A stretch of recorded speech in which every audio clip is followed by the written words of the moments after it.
Ethan's hands gripped the worn steering wheel of his rusted pickup truck as if it were the only thing keeping him grounded. The old Chevy had carried him through the hardest years of his life, through sleepless nights, emergency hospital visits, and grocery runs where he counted every coin twice. Its paint was peeling, the muffler rattled like a loose tin can, and the passenger side window hadn't rolled down in years. But to Ethan, it wasn't just a truck.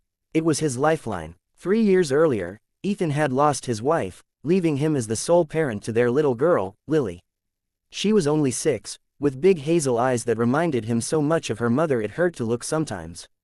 Every day, Ethan worked long hours at a construction site, pouring concrete, carrying bricks, and taking whatever overtime came his way, just to keep food on the table and shoes on Lily's growing feet. He never complained, but the world, it seemed, often complained about him, especially about his truck. On this particular Saturday morning, Ethan had promised Lily something special.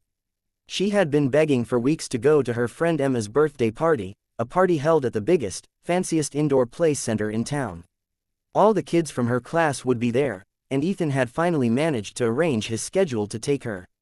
He ironed her little dress the night before, tied her shoes with extra care that morning, and brushed her hair until it shone. To Ethan, she looked like a princess. But as he pulled into the crowded parking lot of the play center in his old, coughing truck, the stares began immediately. A group of parents turned their heads as the Chevy wheezed and sputtered into a spot between 2 gleaming SUVs. One of the dads smirked, nudging the man beside him. "Look at that thing," he whispered, loud enough for Ethan to hear. "I didn't know they still allowed farm equipment on the road." Another parent chuckled. "Maybe he should park that in the junkyard instead of here." Ethan's face burned, but he kept his eyes forward. He didn't care what they thought of him, but he cared deeply about what Lily might feel. She clutched his hand tightly, sensing his discomfort, but her smile never wavered. "Come on, Daddy," she whispered. "Let's go have fun." Inside, the party was loud and colorful. Kids ran around laughing, climbing, and tumbling through obstacle courses. Parents mingled by the snack table, dressed in sharp clothes, sipping lattes. Ethan stood quietly in a corner, watching Lily beam as she joined her friends. He thought maybe, just maybe, the truck would be forgotten.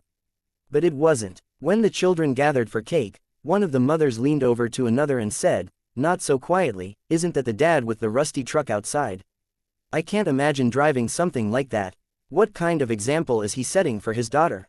Ethan overheard. He pretended not to. His chest tightened, but he forced himself to smile when Lily waved at him across the room. He raised his hand and waved back, praying she never noticed the whispers around them. The party ended, and Ethan and Lily walked back toward their truck. That's when the laughter came again. A couple of the fathers stood nearby, smirking as Ethan helped Lily climb in.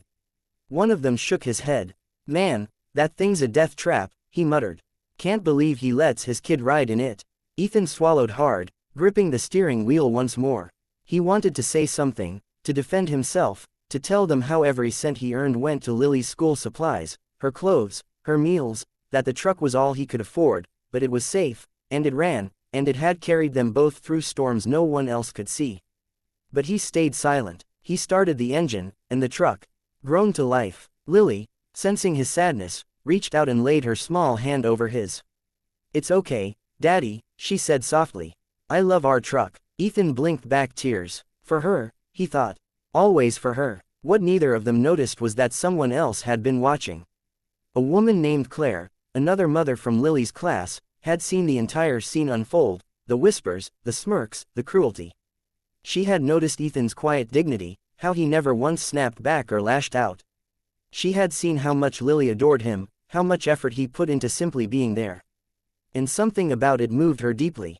A week later, Ethan was leaving his construction job when he noticed a shiny blue sedan pull into the lot. Claire stepped out, holding a clipboard. "Ethan," she called. He was startled. Hi, do I know you?" She smiled warmly. "I'm Claire. My daughter Emma is in Lily's class. We met at the birthday party." "Oh, right," Ethan said, shifting awkwardly. "Was there a problem with Lily?" "Not at all," Claire said quickly. Then her voice softened. "I just wanted to say, I saw what happened at the party. I saw how people treated you. And I wanted you to know, you're doing an incredible job. Truly, your daughter is lucky to have you." Ethan didn't know what to say. Compliments weren't things he heard often. He nodded, muttering, "Thank you. That means a lot." But then Claire surprised him even more.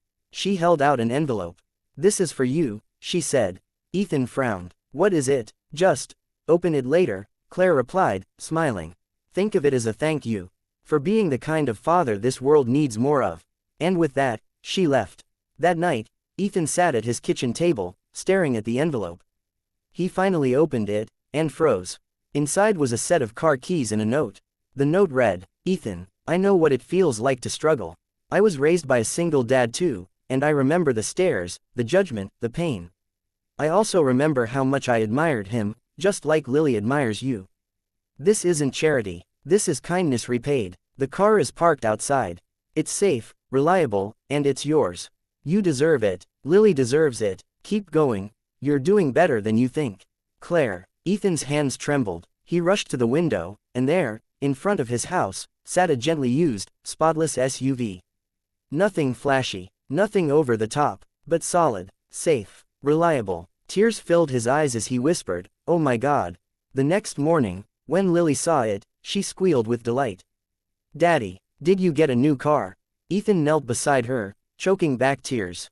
"No, baby," he said softly. "Someone gave us a gift. Because they believe in us." For the first time in years, Ethan didn't feel mocked, or judged, or lesser. He felt seen, respected, and most of all, he felt hope. Word of Claire's kindness spread quickly through the school community. The same parents who had once laughed at Ethan's old truck now lowered their eyes in shame. Many of them even reached out with apologies, offering small gestures of support.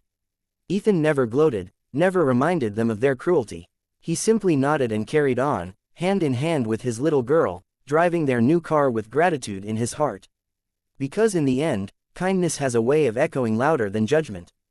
And for Ethan, the old truck that once symbolized his struggle was no longer a source of shame. It was a reminder of how far they had come, and how one act of compassion could change everything. So the next time you see someone being mocked for what they lack, remember, you don't know their story. But you can choose to be part of their hope. And if this story touched your heart, don't forget to subscribe, for more stories of kindness that remind us all of what truly matters.